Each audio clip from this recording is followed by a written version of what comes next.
आप सभी का हमारे इस YouTube चैनल NCERT विथ यश पर। और आज हम बात करने वाले हैं वास्तविक संख्या के ऑब्जेक्टिव्स को ख़त्म करने की। ठीक है, पहले वीडियो में हमने कॉन्सेप्ट को क्लियर कर दिया है बढ़िया तरीके से। आपने अगर वो वीडियो नहीं देखा है तो आप जाकर प्लेलिस्ट से देख सकते हैं। BBD ऑल ऑब्जेक्टिव्स क्वेश्चंस का एक प्लेलिस्ट होगा मेरे इस चैनल में, वहाँ से आप देख सकते हैं। कॉन्सेप्ट के बाद बात आती है MCQ की, मल्टीपल चॉइस क्वेश्चंस को ख़त्म करने की। तो आज से हम लगातार शुरू करने वाले हैं। वास्तविक संख्या के लगभग 60 क्वेश्चंस को आज हम लोग ख़त्म कर देंगे। बहुत बेसिक तरीके से एकदम आराम से पढ़ेंगे, ज़्यादा दिक्कत नहीं होने वाली है और ज़्यादा लंबी क्लास भी नहीं होने वाली है। ठीक है मेरे भाई, तो अब बिना किसी देर के शुरू करते हैं इस पूरे सेशन को। चलिए, तो पहला नंबर क्वेश्चंस कहता है कि यदि P और Q दो अभाज्य संख्या हैं तो बताइए मसह क्या होगा। P और Q दो अभाज्य संख्या है तो बताना है मसह क्या होगा। अभाज्य संख्या उसे कहते हैं जो एक से कटे और स्वयं से कटे। मान लीजिए कि 2 एक सबसे छोटी अभाज्य संख्या है, 3 भी एक अभाज्य संख्या है। इन दोनों का HCF क्या होगा। तो HCF निकालने के लिए सबसे शॉर्ट मेथड क्या होता है, जो ट्रिक आप कह सकते हो, है ना। 1 नंबर के एग्ज़ाम में हमेशा ऐसे ही बनाया जाता है। कैसे? ऐसे करते हैं, उसके बाद सबसे छोटी वाली संख्या को लिखते हैं, फिर घटा कर लिखते हैं, फिर सबसे छोटी वाली संख्या को लिखते हैं, फिर घटा कर लिखते हैं। अब जहाँ पर बराबर होता है वही हमारा आंसर हो जाता है, यानी इसका HCF होगा 1, यानी दो अभाज्य संख्याओं का हमेशा मसह 1 होगा। Option number A is right. आगे कह रहा है निम्नलिखित में कौन सबसे छोटी प्राकृत संख्या है। प्राकृत संख्या उसे कहते हैं जो 1 से शुरू होकर अनंत तक जाता है। तो सबसे छोटी कौन होगी? 1 होगी, इसलिए इसका भी आंसर होगा ऑप्शन नंबर C 1। अगला क्वेश्चन कहता है कि बताइए 12, 15, 21 का HCF क्या होगा।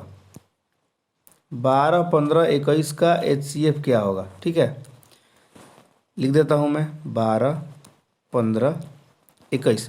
वही नियम है, घटाते चलते हैं। घटाइए 3, ये घटाया 6, फिर सबसे छोटा लिखा, फिर घटाया 3, दोनों बराबर है, यानी HCF होगा हमारा इसका 3। ठीक है मेरे भाई। आगे, निम्नलिखित में कौन यौगिक संख्या है। यौगिक संख्या, यौगिक कहने का मतलब क्या है, कंपाउंड क्या है। तो आपने केमिस्ट्री क्लास में पढ़ा होगा कि 2 तत्वों के मिलने से, समान अनुपात में मिलने से जो चीज़ बनता है वो यौगिक कहलाती है। वैसे ही गणित है, 2 संख्याओं के मिलने से, 2 संख्याओं के गुणनफल से जो संख्या बनता है वो यौगिक संख्या कहलाता है। तो कि 11 को देखते हैं, 11 2 गुणनफल से बनने से मिलने से बना है क्या, तो नहीं, आप कहेंगे नहीं। आगे 21 को कहते हैं, 21 बना है क्या, तो कहेंगे जी, क्योंकि 3 और 7 के मिलने से बनता है 21। अगला को चेक करते हैं, 31 बना है क्या, नहीं।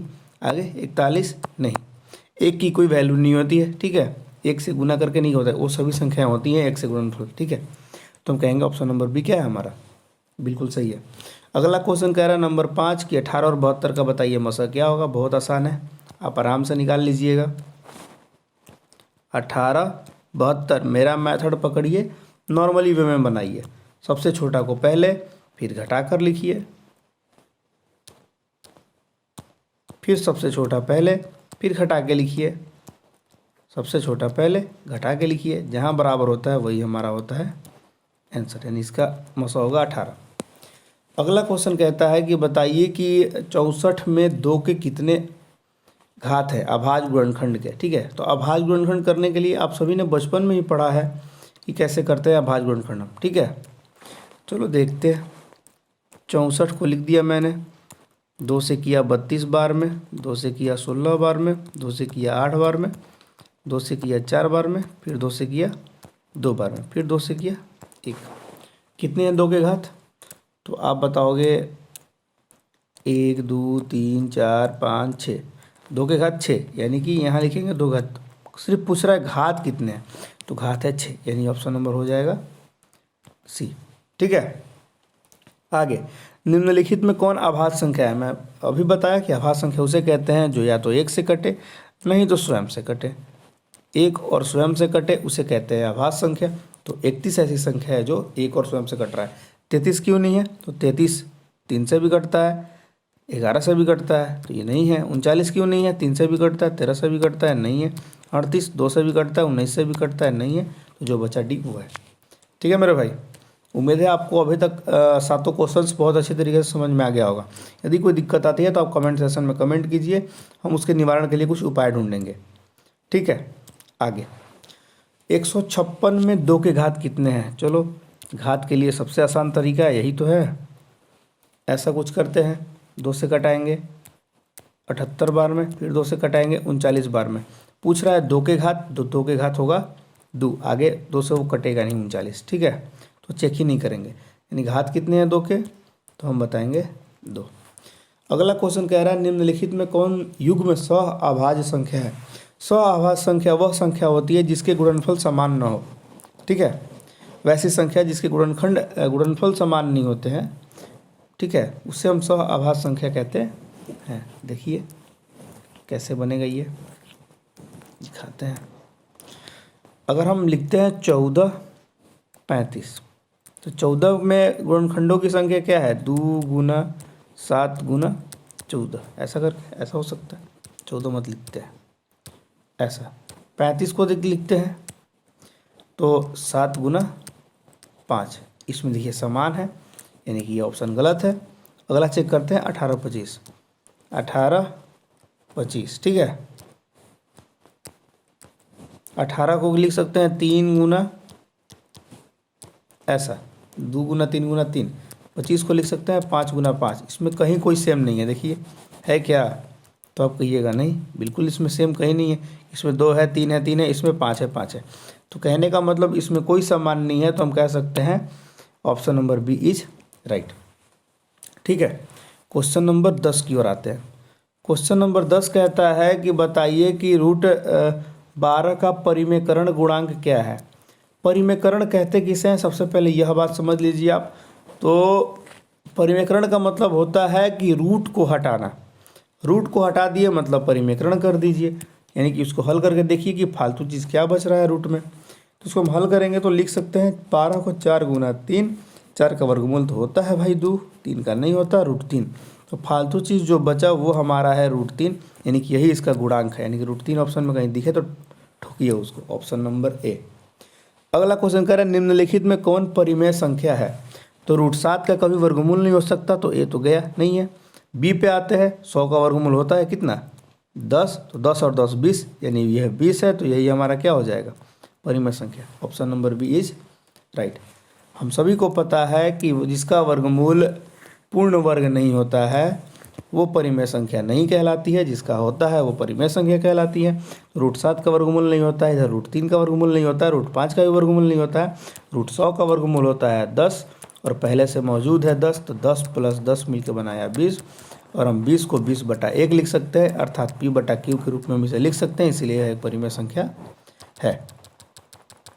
आगे अब कह रहा है निम्नलिखित में कौन अपरिमेय संख्या है? अब अपरिमेय संख्या ज्ञात करने के लिए क्या होगा? नहीं, नंबर 12 छूट रहा है। सबसे आसान क्वेश्चन है नंबर 12, 0.13 पर रेकरिंग है। हमने कल ही बताया है जितनी संख्याओं पर रेकरिंग होता है उतना 9 लगाते हैं। दोनों संख्याओं पर रेकरिंग है तो दोनों पे 9 लगाएंगे, यानी कितने 9? 2, 13/99 इसका आंसर होगा, यानी ऑप्शन नंबर सी। ठीक है मेरे भाई। आगे निम्नलिखित में कौन अपरिमेय संख्या नहीं है? अपरिमेय संख्या नहीं है, क्वेश्चंस को जोड़ डालिए तब समझ में आएगा। इन्हीं का परिमेय संख्या है नहीं, कह रहा अपरिमेय संख्या नहीं है। तो यहाँ देखिए √3 है, यानी ये एक अपरिमेय संख्या है, ये भी अपरिमेय संख्या है, ये भी √3 का वर्गमूल नहीं होता तो अपरिमेय संख्या है, यानी ऑप्शन नंबर डी जो बचा वही सही है। बट हम हल करके दिखा देते हैं आपको। √12/√3 का मतलब होता है 4 गुना 3 रूट में बटा में √3। 4 का वर्गमूल होता है 2, √3 का होता नहीं है, बटे √3, √3 से √3 कैंसिल आउट, यानी कि 2/1, और यह P/Q के रूप में है, अतः यह परिमेय संख्या है।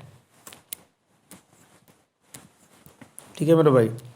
आगे निम्नलिखित में किसका दशमलव प्रसार शांत होगा? हम कल ही बताए थे कि कंसेप्ट क्लास आपने देखा होगा तो आपको पता होगा कि जिसका हर p 2 के पावर m गुना 5 के पावर n के रूप में रहता है उसका दशमलव प्रसार शांत होता है।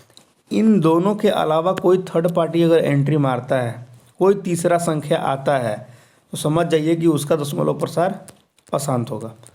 ठीक है, अगर ये 2 रहते हैं तो दशमलव प्रसार शांत होगा। हाँ, ऐसा हो सकता है कि बट्टा में सिर्फ 2 बचे, तो इसका मतलब समझ जाते हैं पावर 5 का पावर 0 पहले से मौजूद है।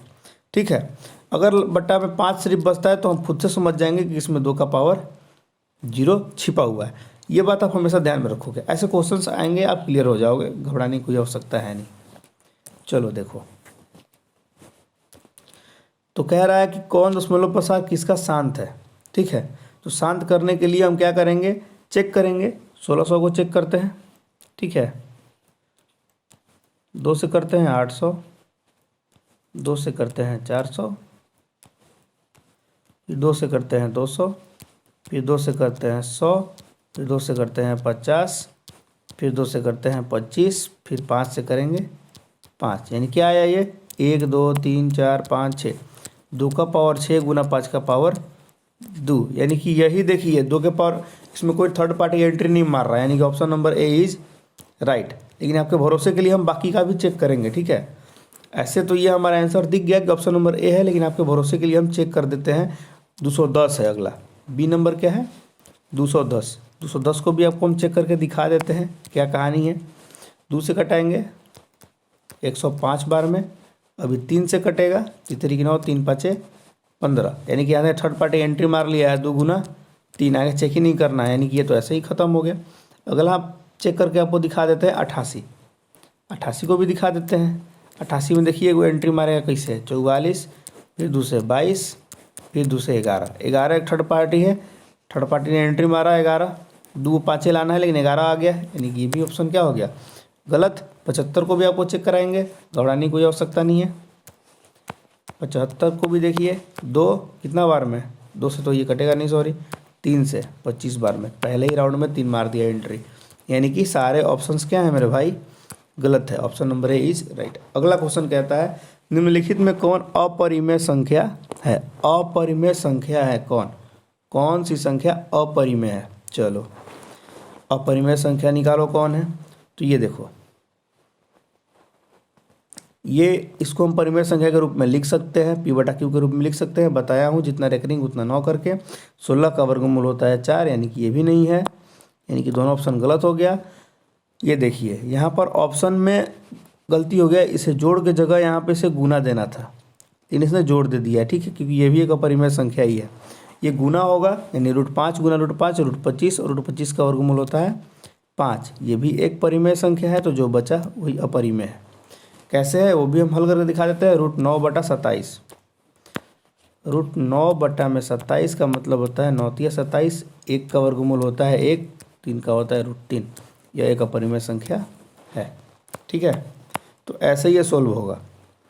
आगे अगला क्वेश्चन फिर क्या आ रहा है कि निम्नलिखित में कौन किसका दशमलव प्रसार शांत है।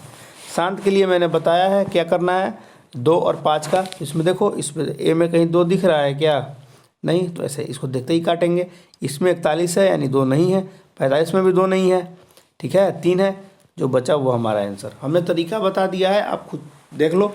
2 के पावर n और गुना 5 के पावर m के रूप में आ रहा है कि नहीं आ रहा है, आप खुद चेक कर सकते हो, है ना। अगला, निम्नलिखित में कौन परिमेय संख्या है। परिमेय संख्या उसे कहते हैं जिसका पूर्ण वर्ग हो, चेक ही नहीं करना है। 25 का पूर्ण वर्ग होता है 5, खत्म। आगे क्वेश्चन नंबर 18,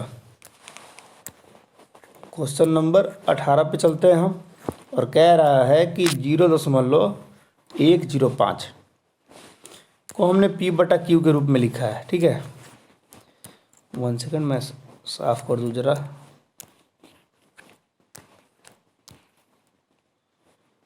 चलिए,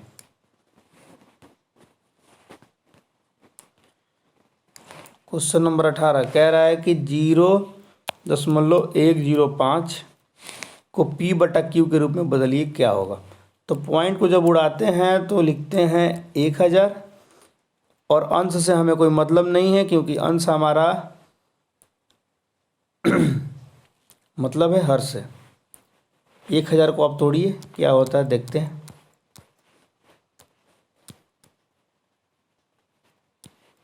चलिए, 2 से कटाया 500, 2 से कटाया 250, 2 से कटाया 125, फिर 5 से कटाया, 5 से कटाया तो कितना 25, फिर 5 से कटाया तो 5, यानी किस रूप में है, 2 का पावर 3 गुना 5 का पावर 3 के रूप में आ गया। ठीक है मेरे भाई, यहाँ लिखेंगे 105 बटा में 2 का पावर 3 गुना 5 का पावर 3, ऐसा कटाएंगे। 5 से कटा 21 बार में, यानी कि 21 बटा में क्या बचा, 2 का पावर 3 गुना 5 का पावर 2। ऐसा कोई दिख रहा है क्या, ऐसा दिख रहा है ऑप्शन नंबर सी में, नहीं 5 का पावर 2 बी में। ठीक है, तो ये हमारा क्या हो जाएगा आंसर बी। देखो बी आ रहा है ना, 21 बटा में, यहाँ कटाया नहीं था मैं, कटाने के बाद ये हुआ 21 बटा में 2 का पावर 3 गुना 5 का पावर 2। अगला क्वेश्चन, निम्नलिखित में किसका दशमलव प्रसार अशांत है।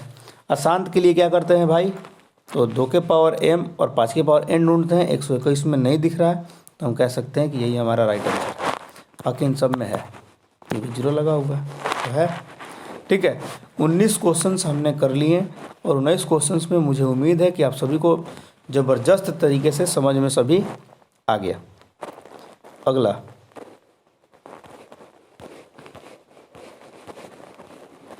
चलिए, अगला क्वेश्चन है नंबर 20 और कह रहा है यदि भाग एल्गोरिथम में, यानी कि यूक्लिड विभाजन एल्गोरिथम में क्या कह रहा है, a बराबर BQ प्लस R। a का मान दिया हुआ है 37, b का मान दिया हुआ है 4, q का मान आपको ज्ञात करना है, r का मान है 1। ये प्लस है, इधर आया तो माइनस, 37 में से 1 गया, 4 गुना q यानी कि 36, ये अब गुना में है, इधर आया तो भागा में, बटा 4 बराबर q, 4 9 36, यानी q का मान आएगा 9। Option number A is right. ठीक है, हमने कुछ नहीं किया, बस मान रखकर उसको हल कर दिया है और बाकी कुछ नहीं किया हमने। आगे क्वेश्चंस की ओर देखते हैं। चलिए, अगला क्वेश्चन कह रहा है यदि p एक धनात्मक पूर्णांक है तो बताइए धनात्मक सम पूर्णांक क्या होगा। सम किसे कहते हैं, सम संख्या किसे कहते हैं, आप सभी को पता है, वैसी संख्या जो 2 से कटे वो सम संख्या कहलाती है। चेक करते हैं कौन कौन संख्या 2 से इसमें कट रहा है। ठीक है, सम संख्या उसे ही तो कहते हैं जो किससे कटे, 2 से कटे। कटाइए 2 से, पहला ऑप्शन है 2p, दूसरा ऑप्शन है p प्लस 1, तीसरा ऑप्शन है p और चौथा ऑप्शन है 2p प्लस 1। सब में 2 से भाग देकर देखिए कट रहा है कौन, ये भी बटा 2 बटा 2 बटा 2, ये देखिए कट गया, p बचा, ये नहीं कट रहा है, ये नहीं कट रहा है, ये नहीं कट रहा, इसलिए option number A is right. सम संख्या उसे कहते हैं जो सिर्फ 2 से भाग लगे पूरा पूरा। तो पहले ऑप्शन में 2 से भाग लग रहा है पूरा पूरा, बाकी किसी में नहीं लग रहा, तो हम कह सकते हैं कि ऑप्शन नंबर ए सही है, बाकी तीनों गलत है। आगे क्वेश्चन नंबर 22, चलिए ध्यान दीजिए। महत्तम समापवर्तक PQ है और लघुत्तम समापवर्तक PQ है, तो ये कब बराबर होगा, तो एक फार्मूला आपने सीखा होगा, पहली संख्या गुने दूसरी संख्या बराबर LCM गुना HCF। ऐसा आपने फार्मूला पता है आपको, ऐसा फार्मूला होता है कि पहली संख्या गुने दूसरी संख्या बराबर LCM गुना HCF। ठीक है, ऐसा तो कह रहा है कब यह बराबर होगा, तो कह रहा है पहली संख्या को p मान लेते हैं, दूसरी संख्या को q मान लेते हैं। कब बराबर होगा, ये तभी बराबर होगा जब p गुना q होगा, तभी यह बराबर होगा। तो ऑप्शन में जहाँ p गुना q दिखे वहाँ टिक कर दीजिए, option number A is right. उम्मीद है आपको समझ में आ गया होगा। आगे 23, यदि 2 धनात्मक पूर्णांक a और b के लिए a b लसह और मसह गुणन कर, बस कुछ नहीं किया है, वही वाला कॉन्सेप्ट लगाया है। देखिए क्या किया है इसमें, इसने किया क्या है कि कह रहा है पहली संख्या गुने दूसरी संख्या बराबर LCM गुना HCF। ठीक है, कह रहा है ये कब बराबर होगा, तो हमने क्या किया, ये दोनों गुना में है, उधर साइड ले गए तो क्या हो जाएगा, बट्टा में हो जाएगा। ठीक है, मान लीजिए पहली संख्या a है और दूसरी संख्या b है, तो ये कह रहा है कब बराबर होगा, कब संभव है, यानी कि कब, यानी कि ये भी ए है ये भी बी है, ये कब संभव होगा, जब ये कट के एक आएगा तब ये संभव होगा। ठीक है, फिर से देखिए कब संभव है ऐसा, जब बराबर है, तो सब बराबर है तो सबको हम एक ही मान लेंगे, A B A B A B A B cut के एक बार में कट जाएगा, तो ये तभी संभव है जब सब बराबर होगा, तो मान होगा एक। Option number A is right. आगे कह रहा दो संख्या है, दो संख्या में मौसा 27 है, लसा 162 है। अब पहली संख्या दी हुई है 54, तो बताना है दूसरी संख्या, बताइए क्या होगा। तो एक फार्मूला है, पहली संख्या गुना दूसरी संख्या और एलसीएम गुना एचसीएफ। ये देखिए पहली संख्या गुना में है, उधर आया तो क्या होगा, भागा में, तो भागा में होगा, तो हमने भागा में देखिए 54 को लिख दिया है। अब कटाएंगे 2 बार में, ये 2 से कटाया 81।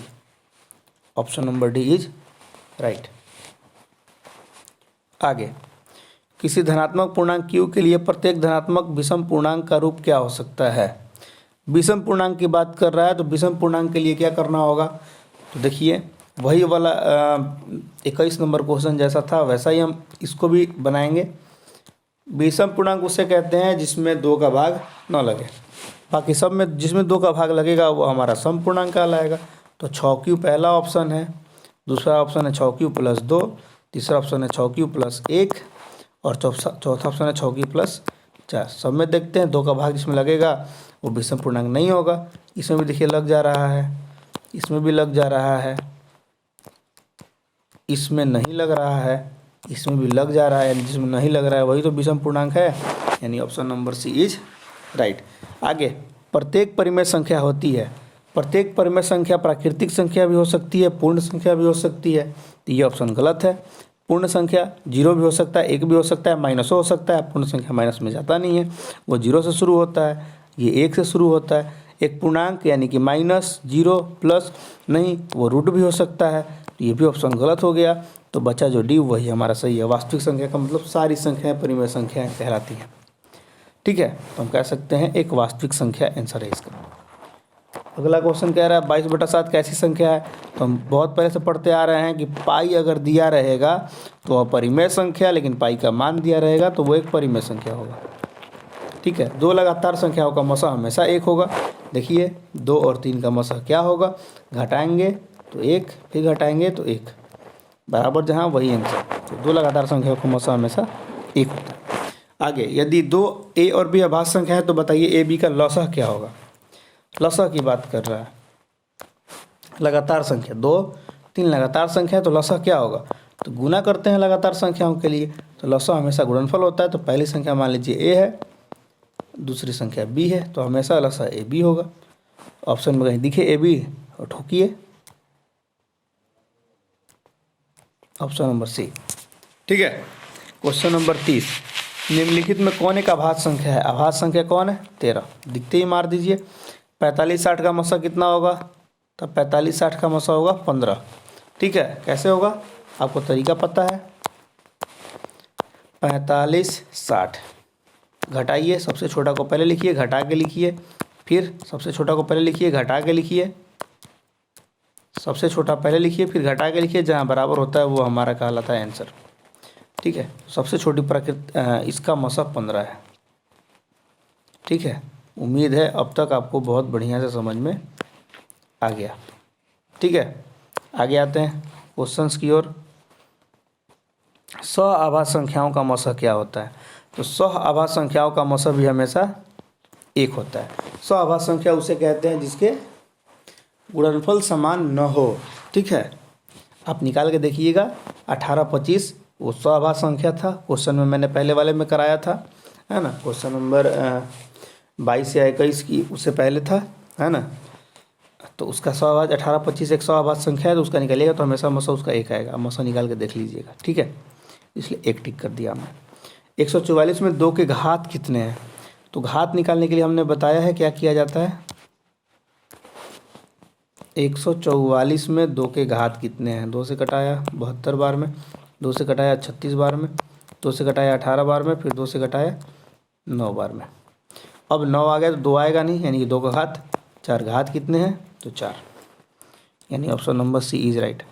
आगे किसी पूर्णांक p के लिए प्रत्येक सम पूर्णांक का रूप क्या हो सकता है? तो वही वाला क्वेश्चन है, 2 से सब में भाग दीजिए, इसमें भी 2 से भाग दीजिए, इसमें भी, इसमें भी। ये कोनो कटेगा नहीं, ये कटेगा, इसलिए option number D is right. ठीक है, आगे, निम्नलिखित में कौन सा अभाज्य संख्या है? अभाज्य संख्या मतलब जो किससे कटे, जो एक और स्वयं से कटे। तो 41 हमें दिख रहा है, यह अभाज्य संख्या 91 नहीं है। 91 क्यों नहीं है? तो 91 इसलिए नहीं है क्योंकि यह 3 से कटता है, 7 से कटता है। 213 क्यों नहीं है? 213 भी किसी न किसी संख्या से कट रहा होगा।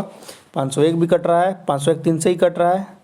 ठीक है, तो ये भी नहीं होगा, ये भी नहीं होगा, ये भी नहीं होगा। 213 किससे कटेगा? 213 कटेगा आपका 13 कट ही रहा होगा किसी से, तो सोचेंगे टाइम ज़्यादा लग जाएगा। आगे, 8 का पावर 0 गुना 2 का पावर 0। हम जानते हैं सभी किसी संख्या के ऊपर 0 रहता है उसका वैल्यू होता है 1। तो 8 का पावर 0 गुना 2 का पावर 0 है, इसका वैल्यू होगा 1। ठीक है, किसी संख्या का पावर, 100 के पावर भी 0 रहेगा, उसका मान होगा 1। ठीक है, आगे, 0.7 पे रेकरिंग है, इसका मतलब है 7/9। Option number A is right. निम्नलिखित में कौन अपरिमेय संख्या नहीं है? अपरिमेय संख्या नहीं है। पाई एक अपरिमेय संख्या है, √7 एक अपरिमेय संख्या है, ये भी एक अपरिमेय संख्या है। जो बचा वही आंसर, सोल्व नहीं करेंगे, टिक कर देंगे। ठीक है, वैसे आपके भरोसे के लिए हम सोल्व कर देते हैं।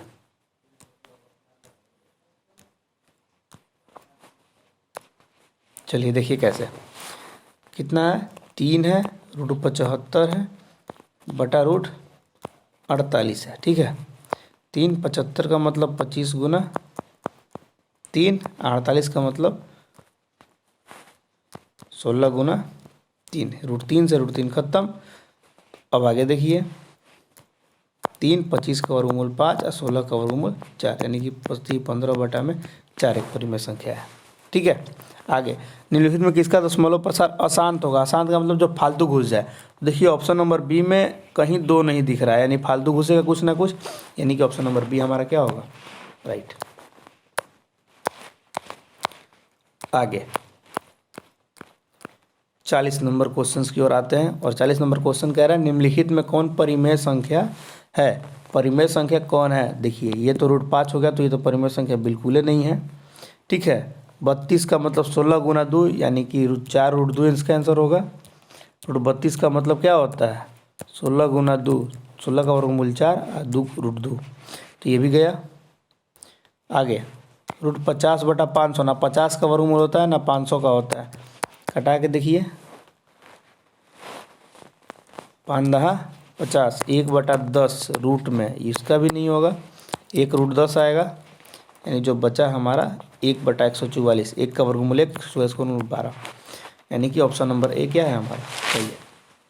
आगे नंबर 41, नंबर 41 कह रहा है कि बताइए इन सब का एलसीएम क्या होगा? एलसीएम की बात कर रहा है,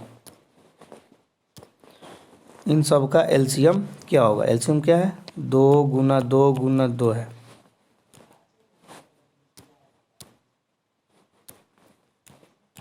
ठीक है, फिर है 3, फिर है 5, दूसरे में कितना है? 2 गुना 5 गुना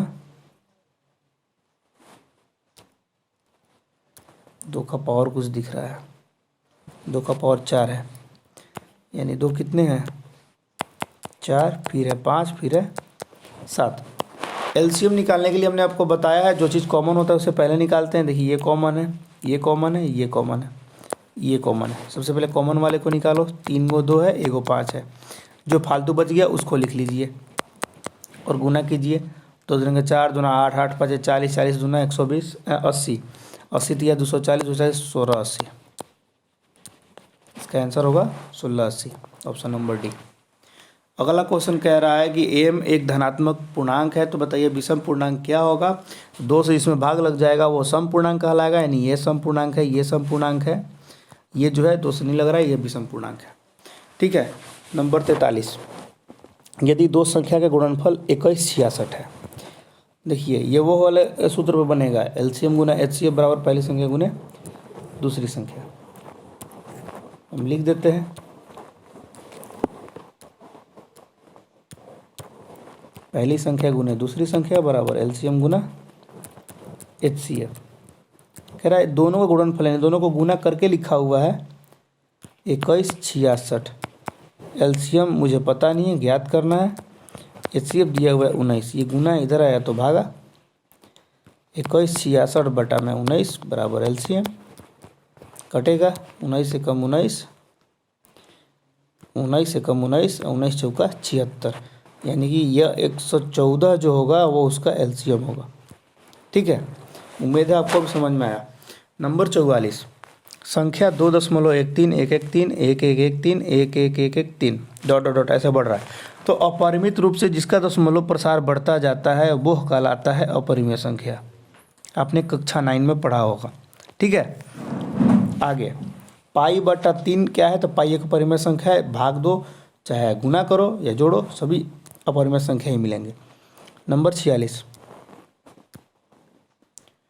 निम्नलिखित में कौन अपरिमेय संख्या है? देखिए, अपरिमेय संख्या जिसका पूर्ण वर्गमूल ना हो, यानी कि √17 एक अपरिमेय संख्या है। 100 का वर्गमूल होता है, इसका भी होता है, इसका भी होता है। एक शून्य अपरिमेय संख्या और अपरिमेय संख्या का मतलब परिमेय संख्या और अपरिमेय संख्या गुणनफल हमेशा क्या होगा? अपरिमेय संख्या होगा। 2√3 एक अपरिमेय संख्या है, सभी को पता है। सी, ठीक है। आगे 2, 10, 20 का लसह और मसह का अनुपात। 2, 10, 20 का लसह और मसह का अनुपात बताइए क्या होगा? 2, 10, 20 का लसह मसह का अनुपात, तो लसह कितना आएगा इसका? 20 और मसह कितना आएगा? 2। आप निकाल के देख लीजिए। घटाइए 8, 10, फिर घटाइए 2, सबसे छोटा, फिर घटाइए 2, छोटा 2, 4, फिर घटाइए 2 बराबर 2, यानी कि हो गया। और लसह बराबर 20। घटाइए 10, पहले लसह पूछ रहा है तो पहले लसह फिर मसह, 10:1। इसका आंसर होगा 10:1। ठीक है, ऑप्शन नंबर बी। अगला 6, 8, 22 का लसह मसह का अनुपात क्या होगा? ठीक उसी प्रकार से ये भी बनाएंगे। चलिए देखिए कैसे। कितना है? 6, 8, 22, 6, 8, 22। पहले लसह पूछ रहा है फिर मसह पूछ रहा है। ठीक है, तो पहले लसह निकालेंगे। 6, 8, 22 का लसह कितना हो जाएगा? दीजिए 3, 4, 11 भी कटेगा नहीं। 6, 6 चौका 24, 24, 11, 264। लसह हो गया 264, अब मसह हो जाएगा 2, कट के हुआ 132, यानी 132:1। 132:1 कहीं दिख रहा है क्या? Option number A is right. निम्नलिखित में कौन अभाज्य संख्या है? अभाज्य संख्या उसे कहते हैं जो एक और स्वयं से कटे, यानी ऑप्शन नंबर बी 23। 96 के अभाज्य गुणनखंड क्या होगा? 96 का अभाज्य गुणनखंड क्या होगा ये पता करना है हमें। 96 का अभाज्य गुणनखंड क्या होगा? ठीक है, 96 लिख दिया। चलो कटाओ 48 बार में, फिर 24 बार में, फिर 12, फिर 6, फिर 3। ठीक है, 2 से, यानी क्या होगा? 2 का पावर 5 गुना 3 का पावर 1। 2 का पावर 5 गुना 3 का पावर 1 कहीं दिख रहा है? सी। 3 का पावर 1 का मतलब 3 ही तो होता है ना, उसमें क्या टेंशन लेना है? Option number C is right. अगला 5005 के कितने अभाज्य गुणनखंड हैं? 5005 के कितने अभाज्य गुणनखंड हैं? चलो देखते हैं।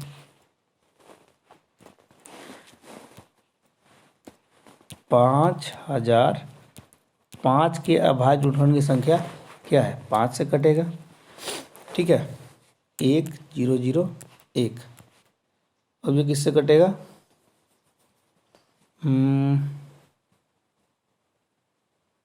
अब ये कटेगा 7 से, कटाओ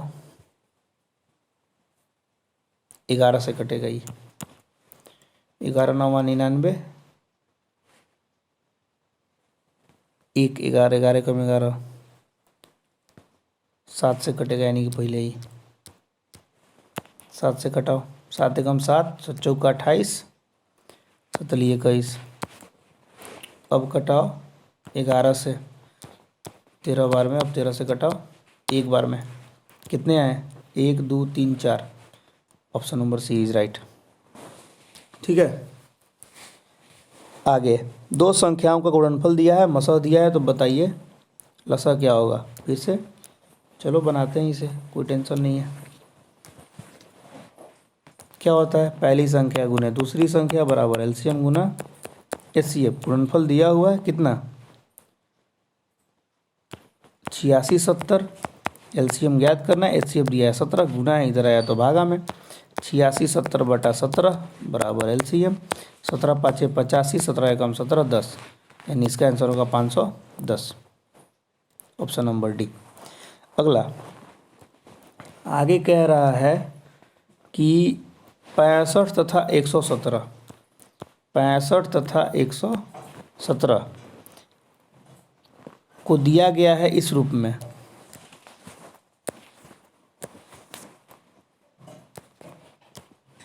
देखते हैं किस रूप में दिया गया है। 65m माइनस 117 के रूप में लिखा गया है। तो बताइए इस m का मान क्या होगा। चलिए निकालिए। सबसे छोटा को लिखा, फिर घटा के लिखा, सबसे छोटा को लिखा, फिर घटा के लिखा, ठीक है। फिर आगे सबसे छोटा लिखा, घटा के लिखा, सबसे छोटा लिखा, घटा के लिखा, फिर सबसे छोटा लिखा, घटा के लिखा। 13 बराबर 13, यानी कि एचसीएफ कितना होगा 13, यानी एम का मान यह क्या होगा यहाँ पर 13। एचसीएफ इसका 13 है तो एम का मान होगा 13, ऑप्शन नंबर कहीं नहीं है।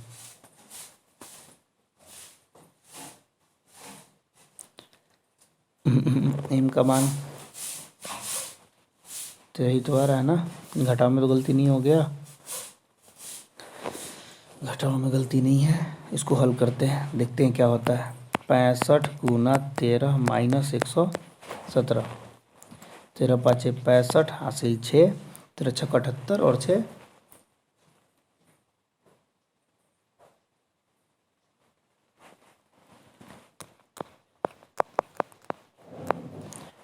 84 माइनस 117, ऐसा तो बनने वाला है नहीं है। 15 तो 8, ये बचा 2 और ये 728, नहीं ऐसा तो नहीं बनने वाला ये, तेरा ऑप्शन में नहीं है।